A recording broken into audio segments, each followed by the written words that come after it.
बच्चों, मैं पुनीत पुणे एक बार पुनः आप सभी का हमारे अपने इस ऑनलाइन एजुकेशन के प्लेटफॉर्म के ऊपर आरबीएससी एजुकेशन क्लासेस के यूट्यूब चैनल के ऊपर मैं आप सभी का एक बार पुनः हार्दिक स्वागत करता हूं। प्यारे बच्चों, हमारी चर्चा चल रही थी साइंस का जो पहला हमारा चैप्टर है भोजन एवं मानव स्वास्थ्य। इस टॉपिक के ऊपर हमारी है वो जो चर्चा चल रही थी और 2 क्लास हैं वो अपनी हो चुकी हैं, आज तीसरी क्लास है।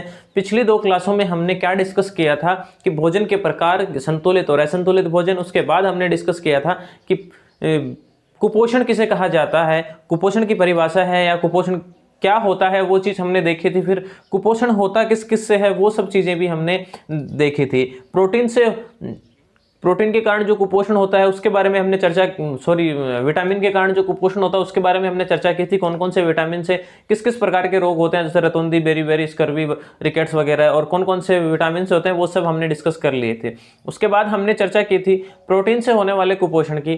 तो प्रोटीन से होने वाले कुपोषण के अंदर क्वाशियोरकोर और मेरस्मस नाम के 2 रोग होते हैं, उनके बारे में हमने चर्चा कर ली थी। अगर प्रोटीन की कमी हो जाती है तो क्वाशियोरकोर रोग हो जाता है, और प्रोटीन के साथ साथ अगर हमारे भोजन के अंदर ऊर्जा की भी कमी हो जाती है तो मेरस्मस रोग है वो हो जाता है। क्वाशियोरकोर के अंदर पेट फूल जाता है, बाकी शरीर वो एकदम दुबला पतला रहता है, चिड़चिड़ा स्वभाव हो जाता है, भूख नहीं लगती है, ऐसे कुछ लक्षण उसके अंदर थे। और जो मेरस्मस होता है उसके अंदर क्या है कि शरीर है वो एकदम लकड़ी की तरह सूख जाता है पूरा का पूरा, आंखें हैं वो अंदर धंस जाती हैं। ठीक है, तो ये सब चीज़ें हैं हमने नोट की थी। और इनका देखो इनका जो बचाव है वो क्या होता है, प्रोटीन की कमी हो रही है तो इसका मतलब भोजन के अंदर हमें प्रोटीन, जो हमारी जो निश्चित मात्रा है उससे कम से कम उस मात्रा के अंदर तो हमें प्रोटीन है वो लेना ही होगा। और उसके अलावा अगर हम चर्चा करें तो मेरस्मस की बात करूं तो कमी किस चीज़ की है वो पूर्ति कर लो ना, उसमें भोजन के साथ साथ भोजन में ऊर्जा की भी कमी रहती है, तो वो चीज़ें अगर उन चीज़ों की पूर्ति हो जाएगी तो वो रोग है वो क्या दूर हो जाएगा, वो कुपोषण है वो दूर हो जाएगा। इसीलिए सरकार ये कार्यक्रम चलाती है कि शुरू से ही अगर हम अच्छा भोजन, जो मतलब ऐसे गरीब तबके के लोग हैं जिनको अच्छा भोजन नहीं मिल पाता है, तो उनको एक बार शुरू में अगर अच्छा भोजन मिल जाए तो वो शरीर है वो उस कुपोषण का शिकार होने से बच जाता है। चलिए आज चर्चा करते हैं खनिज से होने वाले कुपोषण की। जो खनिज पदार्थ हैं उनकी कमी से होने वाले कुपोषण या उनसे होने वाले रोग कौन कौन से हैं। देखिए सारणी थोड़ी सी लंबी थी तो मैंने सोचा यहाँ टाइम ज़्यादा लगेगा, तो मैंने सोचा पहले लिख दूँ, उसके बाद में एक एक करके समझा लूँगा। और जो नोटबुक के लिए मैंने आपको कहा है कि जिस नोटबुक के अंदर आपको इस पूरा मैटर नोट करना है, उस नोटबुक के अंदर आपके ये जो सारणी है यहाँ से स्क्रीनशॉट लो तो यहाँ से ले लेना, अदरवाइज आपकी बुक में दे रखी है, मैंने एज इट इज़ लिखी है, जो बुक में दिया हुआ है वही लिखा, उसके अलावा मैंने कुछ भी नहीं जोड़ा, इसमें चिंता करने वाली कोई बात नहीं है। तो आप वहां से उसको अपने नोटबुक के अंदर उतार सकते हैं। एक एक लाइन पढ़ आगे चलूंगा, एक लाइन भी नहीं छोड़ूंगा, क्योंकि आने वाली जो एग्जाम है 10th की जो बोर्ड एग्जाम होगी उसके अंदर क्या है कि जरूरी नहीं है आपके लास्ट में जो 8, 10, 15 क्वेश्चन दिए आते हैं उनमें से पूछा जाएगा, कोई जरूरी नहीं है। किताब के बीच से क्वेश्चन उठ के आएगा, तो मैं ना एक एक लाइन है वो आपको पढ़ा के चलूंगा। चलिए शुरू करते हैं। खनिज कुपोषण के अंदर पहला जो तत्व है वो लेता हूं मैं सोडियम, जिसे क्या कहा जाता है, Na। मोस्टली देखो हमें पता है कि हमारे घर के अंदर जो नमक होता है उसे हम क्या कहते हैं, उसका नाम क्या होता है, जो रासायनिक नाम की अगर मैं उसकी चर्चा करूं तो क्या होता है, सोडियम क्लोराइड। तो सोडियम का प्रमुख स्रोत तो क्या है, नमक, मछली, मांस और अंडे। यानी ये जो मांसाहारी जो भी होता है, जो भोजन होता है, जैसे मछली की बात करूं, मांस की बात करूं, अंडों की, इनमें क्या है कि सोडियम है वो प्रचुर मात्रा में पाया जाता है। इसके कार्य क्या क्या होते हैं वो देखें तो तंत्रिका आवेग का संचारण, मांसपेशियों का संकुचन, और शरीर के अंदर जो विद्युत अपघटन होता है उसका है वो, जो विद्युत अपघटन की जितनी रिएक्शंस वगैरह होती हैं ये, इनका संतुलन है वो शरीर के अंदर ये बनाए रखता है। ठीक है, चलिए आगे चर्चा करते हैं। दूसरा तत्व है वो हमारे पास है पोटेशियम। पोटेशियम किस में पाया जाता है, पोटेशियम सभी खाद्य पदार्थों में पाया जाता है। इसके कार्य क्या होते हैं, पूरे ये हैं मांसपेशी संकुचन, तंत्रिकी आवेग संचरण, शरीर का जो विद्युत अपघटनी संतुलन है वो बनाए रखना, प्लस में कोशिकीय क्रियाओं का संचालन, कि कोशिका की जितनी क्रियाएं होती हैं उनका संचालन करने का काम है वो कौन कर, उस काम में पोटेशियम है तत्व है वो अपनी भूमिका है वो निभाता है। क्योंकि जितनी भी कोशिकाएं होती हैं इनकी जो भी जिस भी टाइप की जो क्रियाएं होती हैं, कोशिका के जितने काम होते हैं, जिस प्रकार जितने काम है जो कोशिका के द्वारा संपन्न होते हैं, उनमें सब में है वो पोटेशियम की भूमिका रहती है। चलो आगे चर्चा करूं तो अगला होता है कैल्शियम। दूध, अंडे और हरी सब्जियों के अंदर क्या पाया जाता है? कैल्शियम पाया जाता है। अब इसका जो कार्य है वो क्या होता है? एक तो विटामिन डी, शरीर को विटामिन डी प्राप्त करना कौन देता है? कैल्शियम। और विटामिन डी की चर्चा की थी, विटामिन डी किससे मिलता है? धूप से, सूर्य के प्रकाश से भी हमें विटामिन डी है वो प्राप्त होता है। हड्डियों एवं दांतों को क्या है? मजबूती प्रदान करना कौन करता है? कैल्शियम। हम ये चीज अपने सामान्य जीवन के अंदर उतार कर देखें तो जब तक सामान्य जीवन से इन चीजों को नहीं जोड़ा जाएगा तब तक ये चीजें हैं वो हमारे समझ में नहीं आएंगी। तो हम क्या कहते हैं कि हड्डियां कमजोर हो गई, शरीर में कैल्शियम की कमी हो गई क्या, या हड्डियों में कैल्शियम की कमी हो गई, ये चीज हम अपनी जो डेली लाइफ है उसके अंदर बोलने में यूज करते हैं, है कि नहीं? तो उन सब चीजों को जोड़ के देखा जाएगा तो अब जब भी कैल्शियम का नाम आएगा तो ऑटोमेटिक ये चीज है वो दिमाग में आएगी कि हमारी जो हड्डियां होती हैं उनके अंदर क्या होता है? कैल्शियम पाया जाता है। हड्डियां अगर कमजोर हैं तो हमें कैल्शियम ज्यादा खाने की, कैल्शियम प्रचुर मात्रा में खाने की सलाह है वो दी जाती है। किसमें पाया जाता है? दूध, अंडे और हरी सब्जियों के अंदर यह पाया जाता है। हड्डियों और दांतों को मजबूती प्रदान करना, दांतों में भी क्या होता है? कैल्शियम। कैल्शियम के साथ साथ इनके अंदर क्या होता है? फास्फोरस भी इनके साथ साथ इनमें अवेलेबल होता है। किसमें? हड्डियों में और दांतों में। देखो अगला तत्व क्या दे रखा है? फास्फोरस। वही दूध, हरी सब्जियां, बाजरा, सूखा मेवा, रागी। रागी क्या होता है? रागी भी एक प्रकार का है वो अनाज होता है। मोस्टली ये जो हमारी दलहनी फसलें हैं इनके साथ ही ये बोया जाता है। फिर यकृत और वृक्क, ये सब क्या है? इन सब में है वो क्या पाया जाता है? फास्फोरस है वो प्रचुर मात्रा में पाया जाता है। इसका काम क्या होता है? कैल्शियम से मिलकर दांतों और हड्डियों को मजबूती प्रदान करना। क्योंकि ये देखो कैल्शियम है वो क्या करता है? दांतों और हड्डियों को मजबूती प्रदान करता है। तो ये जो फास्फोरस है ये भी क्या करता है? ये कैल्शियम के साथ मिलकर है दांतों और हड्डियों को मजबूती प्रदान करने में है अपनी भूमिका है वो निभाता है। देखो फास्फोरस वैसे क्या होता है? एक चमकीला पदार्थ होता है। फास्फोरस आगे की क्लासों में हम इसके बारे में स्टडी करेंगे। इसमें स्फुरदीप्ति का गुण पाया जाता है कि ये खुद है वो चमकता है। जब कई बार क्या होता है कि किसी व्यक्ति की डेथ हो जाती है, उसका निधन हो जाता है, तो उसके बाद हम उसका जब दाह संस्कार करते हैं तो उसके जो दांत या हड्डियां वगैरह हैं ये एकदम ये नहीं जलते, पूरे नहीं जलते हैं। दांत तो वैसे के वैसे बचे हुए रहते हैं।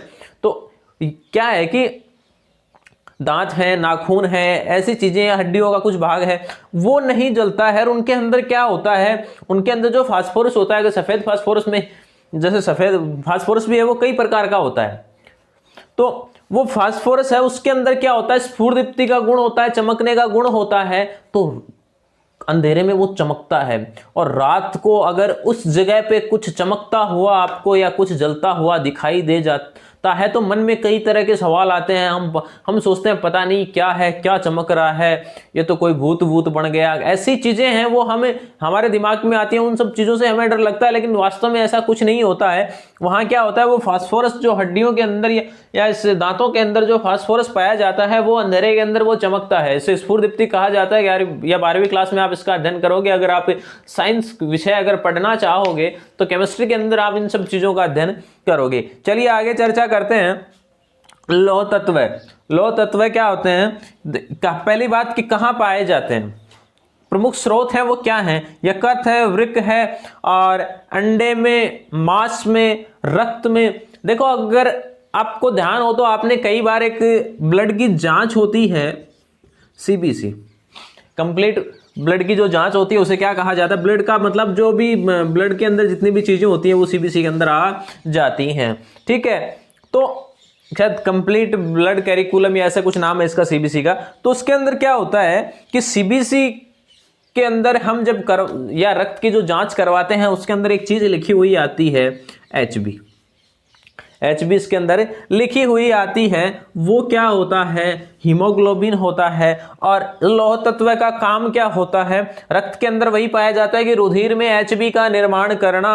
और बाजरे में रागी में, दही में, गाजर में और गुड़ में, इन सब चीजों में क्या है कि लौह तत्व है वो पाए जाते हैं। चलिए आगे मैं चर्चा करूं तो अगला तत्व है वो मेरे को आयोडीन दे रखा है। और आयोडीन का तो हमें पता ही है, रोज टीवी में ऐड देखते हैं, जब भी नमक का ऐड आता है तो आयोडीन से भरपूर नमक, क्या लिखा हुआ आता है, आयोडीन से भरपूर नमक, और आयोडीन नाम का शायद एक नमक भी आता है। तो देखो ये सब चीजें जब तक हम डेली लाइफ से नहीं जोड़ के चलेंगे तब तक ये चीजें हमारी क्लियर नहीं होंगी। और जिसने इन छोटी छोटी चीजों को डेली लाइफ से जोड़ लिया ना, कहीं कोई दिक्कत नहीं आएगी, कहीं कोई दिक्कत है वो नहीं आने वाली। फिर है जो समुद्र के अंदर जो कुछ पाया जाता है, जलीय मछली है, समुद्री भोजन है, लवण है, हरी सब्जियां हैं। एक तो समुद्र वाली चीजों के अंदर क्या है, आयोडीन पाया जाता है। इसे आप कैसे याद रखोगे, नमक कैसे बनता है, नमक कैसे बनता है, नमक तो खारे पानी की झीलों से बनता है ना। तो उस पानी के अंदर जो पाया जाता है, लवण पाए जाते हैं, समुद्री जो भोजन है वो उसके अंदर होता है, या जलीय जो उसके अंदर, उस पानी के अंदर जो मछली पाई जाती है उनके अंदर क्या होता है, आयोडीन। फिर काला नमक, नमक तो दोनों है ही ना, नमक, काला नमक और ये नमक, ये दोनों नमक तो आ ही गए ना। चलिए अब, और इसका काम क्या होता है कि थायरोक्सिन हार्मोन के निर्माण के अंदर है, ये जो अपनी भूमिका है वो पूरी निभाता है। थायरोक्सिन हार्मोन का निर्माण करने में जो आयोडीन है वो बेहद महत्वपूर्ण काम करता है। चलिए इसको नोट कर लीजिए, स्क्रीनशॉट ले लीजिए आप, या आप स्क्रीनशॉट नहीं ले रहे हो तो आपकी नोटबुक के अंदर है वो सब कुछ, ये पूरी सारणी है वो दे रखी है। और मैंने बता दूं कि मैंने एज इट इज है वो उतारी है, बाकी मैंने इसमें कोई चेंज नहीं किया है। जितना जो कुछ मैटर इसके अंदर लिखा था केवल वही लिखा है, उसके अलावा मैंने एक्स्ट्रा इसमें कुछ नहीं जोड़ा है, क्योंकि कहीं उससे क्या है कि आपके समझने में, आपके पढ़ने में कहीं तकलीफ ना हो। तो जो बुक में मैटर दिया वही लिखा है, तो आप वहां से भी इसको नोट कर सकते हैं। स्क्रीनशॉट लेना तो मैं साइड में हो जाता हूं।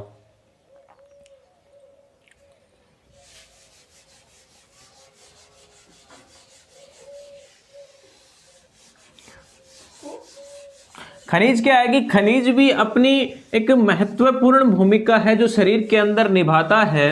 कि अब देखो कई प्रकार के तत्व हैं वो हमारे शरीर के अंदर पाए जाते हैं। हमने तो उसमें से कुछ इंपॉर्टेंट है, केवल उन्हीं का अध्ययन किया है कि हर तत्व की अपनी एक अलग भूमिका होती है, हर तत्व का अपना अलग एक कार्य होता है। अगर उस एक तत्व की भी कमी आ जाए तो शरीर के अंदर बहुत सी चीजें हैं वो गड़बड़ हो जाती हैं, क्योंकि एक तत्व है जो कुछ कार्य करता है, अगर वो कार्य पूरे नहीं होंगे तो शरीर की जो अन्य कुछ क्रियाएं हैं उनके ऊपर भी फर्क पड़ता है। चलिए अब आगे चर्चा करते हैं।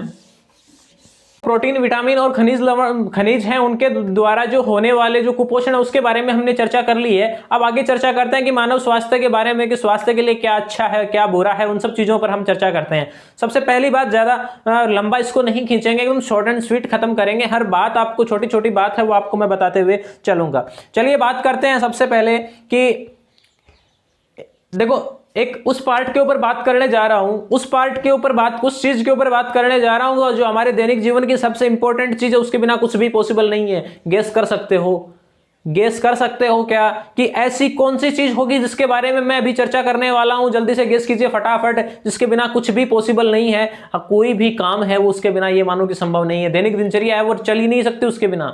चाहे बात करूं खाने पीने की या अन्य एक्टिविटी की, उसके अंदर भी हम वो काम में लेते हैं। आप शायद आपके दिमाग में आ रहा होगा कि कहीं ना कहीं बात कर रहे हैं किसकी, जल की। जल यानी पानी, वाटर जिसको हम बोलते हैं। तो उस पानी की अगर मैं बात करूं तो देखो पानी है वो एक जीवन का एक ऐसा अभिन्न अंग है जिसके बिना हमारी दैनिक क्रियाएं हैं वो बिल्कुल भी संभव नहीं है। एक बार आप इमेजिन करके देखिएगा कि आज सुबह से लेकर शाम तक है मेरे घर के अंदर पानी नहीं है, मैं दिन की मेरी कौन कौन सी क्रियाएं ऐसी हैं जो मैं आराम से फिनिश कर सकता हूं? भैया एक भी नहीं है। ना आप नहा सकते, ना हाथ मुंह धो सकते। सुबह उठते ही क्या है, क्या चाहिए? पानी चाहिए या नहीं चाहिए? सुबह उठते ही मुंह धोते हैं ना, तो मुंह धोने के लिए हमें क्या चाहिए? पानी चाहिए। अब भैया पानी सुबह उठते ही नहीं मिलेगा तो फिर पूरे दिन में बहुत सी क्रियाएं हमें करनी होती हैं, खाना है, पीना है, नहाना है, धोना है, कुछ भी पॉसिबल है वो नहीं होगा। चलिए, तो इसीलिए क्या होता है कि सरकार है वो काफी टाइम से कंटिन्यू ऐसे कार्यक्रम चलाती रहती है कि जल का संरक्षण करो। आगे आने वाली जितनी पीढ़ियां हैं उनके लिए बड़ी विकराल समस्या खड़ी हो जाएगी। हालांकि अभी भी कुछ ऐसे हमारे प्रदेश के ऐसे कुछ भाग हैं जिनके अंदर, कुछ जिलों के अंदर, जैसे बात करूं मरुस्थलीय जितने जिले हैं, बाड़मेर है, जैसलमेर है, इन सब जिलों के अंदर के पानी की है बड़ी विकट समस्या है, विकराल समस्या है वो बनी हुई है। जब बारिश नहीं होती है तो कुएं तो उस साइड वैसे ही नहीं है, कुओं से में तो पानी उस साइड वैसे ही बिल्कुल भी मौत न के बराबर है। तो जब अगर बरसात नहीं होती है तो वहां की जो जमीन होती है उस जमीन के अंदर दरारें पड़ जाती हैं, तो ये क्या है, जमीन फटने लग जाती है। तो ये है कि बहुत बड़ी विकराल समस्या है। और किसान की आमदनी का, किसान की आय का मुख्य स्रोत क्या है, पानी। चाहे वो पानी उसके कुएं का हो, चाहे वो बारिश का हो, अगर वो आए, वो पानी उसको मिल जाएगा तो उसकी फसल है वो अच्छी हो जाएगी, और अच्छी फसल हो जाएगी तो उसकी आमदनी है वो अच्छी हो जाएगी। ठीक है, चलिए अब आगे चर्चा करते हैं, सीधे सीधे अपने पॉइंट पे आते हैं। लेकिन साफ और स्पष्ट बात यही है कि जितना हो सके जल का संरक्षण करो। आज हमारे पास है तो हम हमें शायद उसकी वैल्यू समझ में नहीं आ रही है। और उससे पूछो जिसके पास पानी नहीं है, जिसके घर पे 2 या 3 दिन से पानी आता है, उससे पूछो कि पानी की वैल्यू क्या है। क्या पता हमारे पास तो कुएं होंगे, या क्या पता आप में से ऐसे होंगे जिन्हें 1-2 दिन से जिनके घर पे पानी आता हो। तो चलिए आगे चर्चा करते हैं। साफ और स्पष्ट बात यही है कि पानी को है वो बचाना है जितना हो सके। सबसे पहली बात, इसके अंदर हम 3 चीजें पढ़ेंगे। क्या पढ़ेंगे कि सबसे पहले तो कि जल है वो पीना कौन सा चाहिए, जल है वो पीना कौन सा चाहिए। शुद्ध पिएंगे तो शुद्ध जल ही, शुद्ध जल कौन सा होता है, उसके अंदर क्या क्या गुण होते हैं, एक तो वो चीज पढ़ेंगे। दूसरी चीज क्या पढ़ेंगे कि जो शुद्ध जल है उसके फायदे क्या क्या हैं, शुद्ध जल पीने के फायदे क्या क्या हैं। और तीसरी आएगी कि अशुद्ध जल से फायदे तो हो नहीं सकते ना, नुकसान ही होंगे।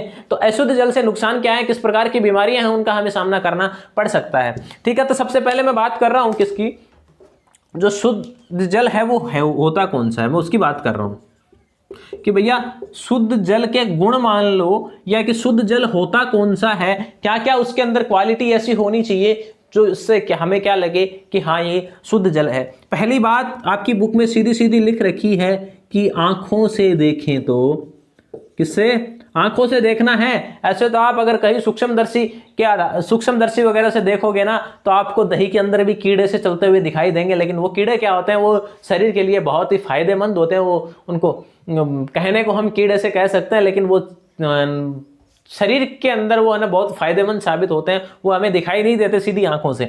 तो आंखों से देखें तो कुछ दिखाई नहीं देना चाहिए, आंखों से देखें तो कुछ वनस्पति, जीव, कीटाणु विषाणु जो भी हैं वो दिखाई नहीं देने चाहिए, दिखाई नहीं देते हो। सबसे पहली कंडीशन तो ये पहली कंडीशन तो ये है कि आंखों से देखें तो उसके अंदर मुझे ऐसा कुछ दिखाई नहीं देना चाहिए। इसका मतलब वो क्या है, शुद्ध जल हो सकता है। उसके बाद वो क्या होना चाहिए, वो गंधहीन होना चाहिए। उसके बाद वो क्या होना चाहिए, रंगहीन होना चाहिए। क्योंकि रंगहीन होगा, हाँ अगर हम उसके अंदर कुछ फ्लेवर डालते हैं तो वो एक अलग बात है। हम चलो मान लो उसके अंदर जिसकी बात कर रहे हैं शरबत वगैरह डालते हैं पानी के अंदर, तो वो एक अलग चीज हो जाती है। उसमें तो उस पानी के अंदर क्या है, वो रंग दिखाने लग जाता है। लेकिन जो पानी हम केवल पानी पी रहे हैं तो वो क्या होना चाहिए, वो रंगहीन होना चाहिए, वो गंधहीन होना चाहिए, या मैं वो ये कहूँ कि वो स्वादहीन भी होना चाहिए। क्या, स्वादहीन, क्योंकि शुद्ध पानी के अंदर कोई स्वाद है वो नहीं होता है। उसके बाद मैं चर्चा करूं कि उसकी पीएच है वो संतुलित होनी चाहिए। पीएच का मान है वो संतुलन में होना चाहिए, पीएच है वो संतुलित होनी चाहिए। पीएच की जो स्केल आती है ना अम्लीय क्षारीय की, हम उससे तुलना करते हैं कि जिसका मान एक तो 7 से कम होता है और एक 7 से ज्यादा होता है, तो एक साइड अम्लीय होती है और एक साइड क्षारीय होती है। ठीक है, उसके बाद क्या होना चाहिए, उसमें पर्याप्त है वो ऑक्सीजन की मात्रा होनी चाहिए। क्या होनी चाहिए, पर्याप्त ऑक्सीजन की मात्रा होनी चाहिए। पर्याप्त है वो क्या होनी चाहिए, ऑक्सीजन की मात्रा है उसके अंदर होनी चाहिए, ताकि शरीर के अंदर होने वाली उपापचय की जितनी क्रियाएं हैं वो आसानी से क्या है, संपन्न हो सके। तो ये है साफ और शुद्ध पानी की है जो पहचान। एक बार आप उसको है ना देख लीजिए, स्क्रीनशॉट ले लीजिए, नोट करना है फटाफट, जो मैं बोलूँ वो नोट कर लेना, क्योंकि मैं लिखवाऊंगा वही जो आपकी बुक में दे रखा है, उसके अलावा एक्स्ट्रा मैं उसमें कुछ भी नहीं जोड़ रहा हूं। तो एक बार देख लीजिए, उसके बाद में मिटा के अगली चीज है वो 2 चीज और बची हुई है छोटी छोटी, वो बढ़ा के और अपनी क्लास को फिनिश करने वाले हैं। नोट कर लिया होगा। चलिए आगे चर्चा करते हैं। 2 चीज और हैं कि शुद्ध जल के फायदे क्या क्या हैं और अशुद्ध जल के नुकसान क्या क्या हैं। शुद्ध जल के फायदे और अशुद्ध जल के नुकसान। देखो अशुद्ध जल के नुकसान क्या होंगे, सीधी सीधी बात अगर आपको मैं समझाना चाहूं कि अगर बात करूं कि भैया फायदे की, तो शुद्ध जल के फायदा, सबसे बड़ा फायदा क्या है, बीमारी नहीं होगी। किस तरह की बीमारी है उन सब चीज़ों पर हम चर्चा करेंगे। मैं यहाँ लिख रहा हूँ कि भैया शुद्ध जल के फायदे, और मैं यहां लिख रहा हूं कि अशुद्ध जल के नुकसान। देखो लिखने को इसमें ऐसा कुछ खास है नहीं, चलो फायदे तो फिर भी दे रखे हैं कुछ, लेकिन नुकसान के अंदर ऐसा कुछ खास नहीं है, लेकिन फिर भी जो भी है वो मैं आपको लिखा दूंगा। चलिए अब आगे चर्चा करते हैं कि मैं बात कर रहा हूं कि भैया शुद्ध जल के फायदे कौन कौन से हैं। सबसे सीधी और सटीक बात ये लिखूं कि रोग मुक्त शरीर है वो रोग मुक्त रहेगा। शरीर है वो क्या रहेगा, रोग मुक्त रहेगा। अब बात करूं कि भैया कौन कौन से रोग से मुक्त रहेगा, मैं उनकी चर्चा करूं तो सबसे पहली बात, मोटापा नहीं होगा, मोटापा नहीं होगा। चर्बी है वो चर्बी कम हो जाएगी, जो जो पानी, जितना ज़्यादा पानी अंदर जाएगा वो पानी हम पसीने के थ्रू, या फिर मैं बात करूं कि जैसे टॉयलेट वगैरह के थ्रू जितना पानी बाहर निकलेगा तो बहुत सी बीमारियां हैं वो उसके साथ निकल जाएंगी। मैं चर्चा करूं कि मोटापा नहीं होगा, उससे चर्बी है वो चर्बी निकल जाएगी, ठीक है, पसीने के साथ है वो चर्बी है वो निकल जाती है। उसके बाद मैं आपकी चर्चा करूँ, हम मोस्टली ये देखते हैं, हमें सुनने को मिलता है पथरी नहीं होगी।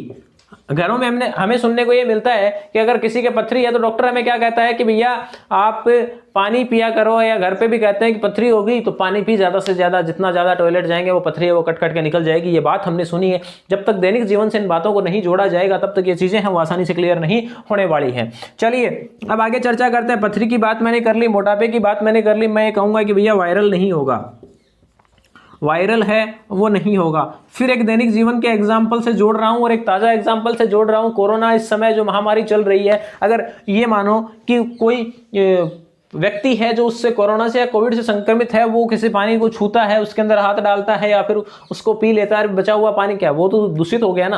उसके अंदर अगर उसने छू लिया, हाथ डाल लिया, तो क्या है कि वो पानी एक तरीके से दूषित हो गया। क्यों? कि उसके अंदर वायरस आ गया। और अगर उस दूषित पानी को हम पिएंगे तो ऑब्वियसली हम उस कोविड से संक्रमित हो जाएंगे।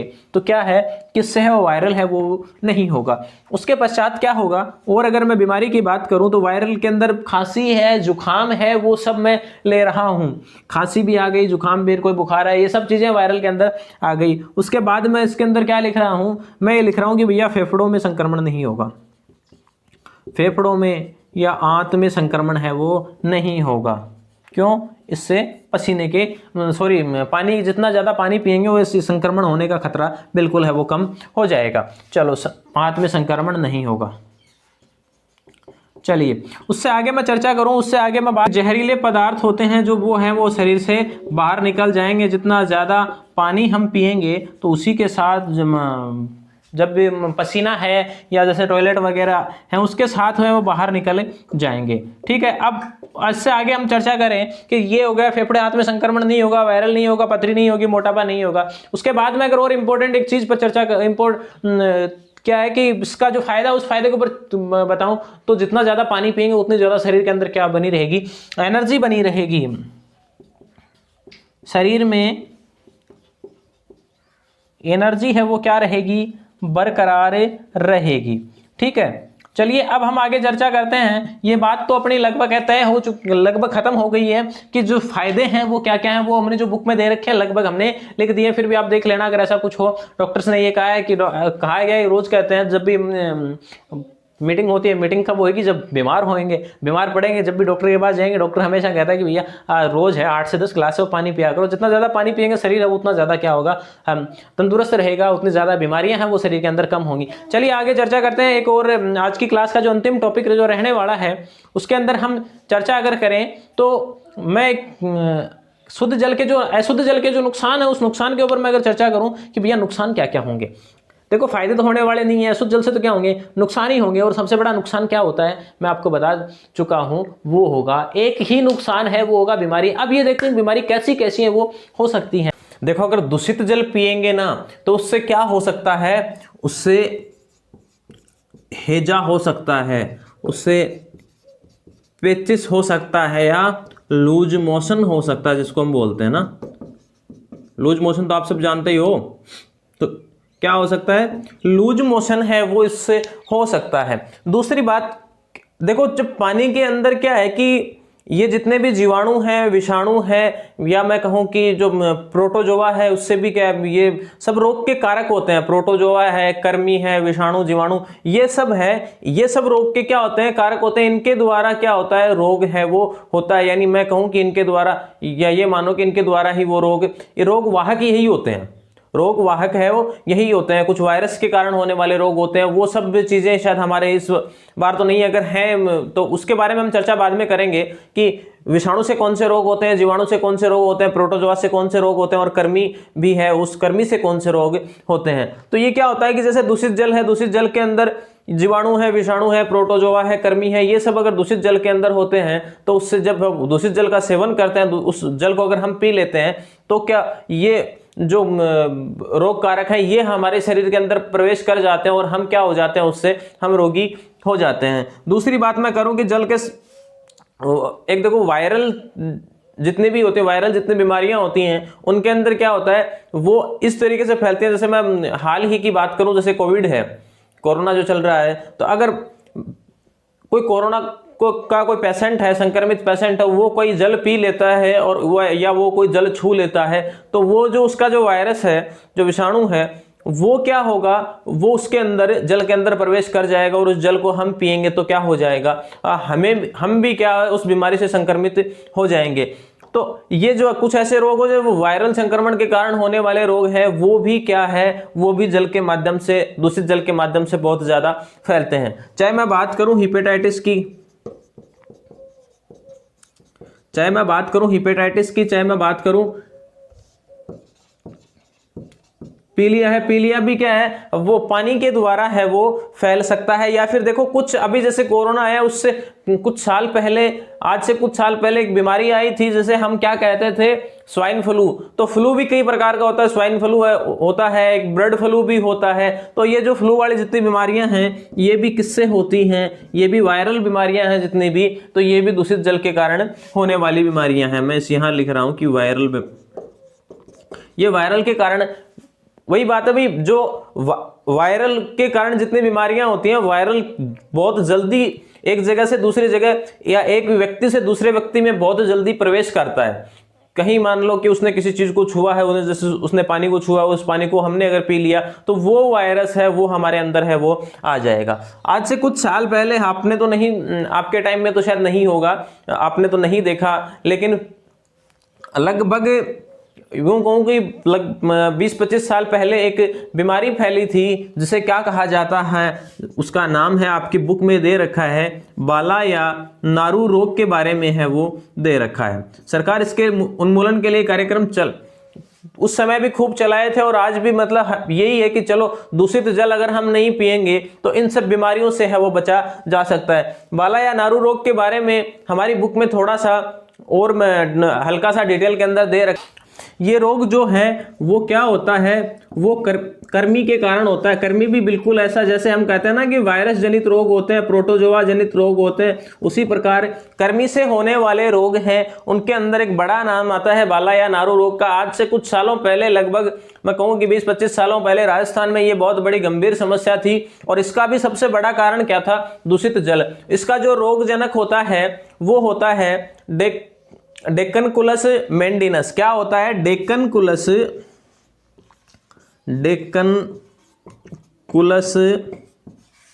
मेंडिनस। इसका जो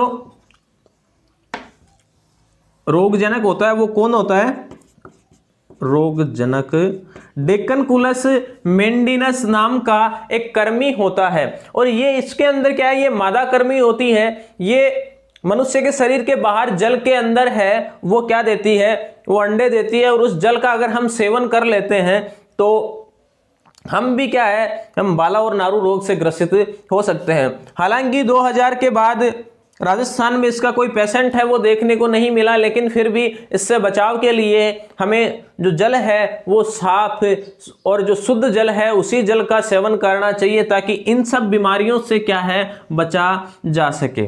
ठीक है, तो ये जो बीमारियां हैं मेन वो ये हैं जो दूषित जल के कारण होती हैं, या अशुद्ध जल के अशुद्ध जल के कारण मैं ये कहूँ कि नुकसान या अशुद्ध जल के कारण होने वाले रोग हैं वो कौन कौन से हैं। हैजा है, पेचिस है, लूज मोशन है। उसके अलावा मैं बात करूँ कि जो वायरल जितनी बीमारियां होती हैं, जैसे हिपेटाइटिस है, पीलिया आता है, फ्लू आता है, ये सब चीज़ें हैं। और फिर बाला और नारू रोग के बारे में भी एक चीज़ हमें दे रखी है, ये छोटे क्वेश्चन के अंदर ये पूछा जा सकता है। कौन सा? जो डेक्कनकुलस मेंडिनस, इसका रोगजनक होता है। इसके अंदर जो मादा कर्मी होती है, पहली बात कृमि के कारण ये रोग होता है, और जो मादा कर्मी होती है वो जल के मनुष्य के शरीर के बाहर जल के अंदर वो क्या है, अंडे देती है। और वो अंडे मनुष्य के शरीर के बाहर जल में अंडे देगी, और उस जल के का अगर हमने किसी ने सेवन कर लिया तो वो जो कर्मी है वो हमारे शरीर के अंदर प्रवेश कर जाएगा, और इस रोग से पीड़ित है वो हम भी हो जाएंगे।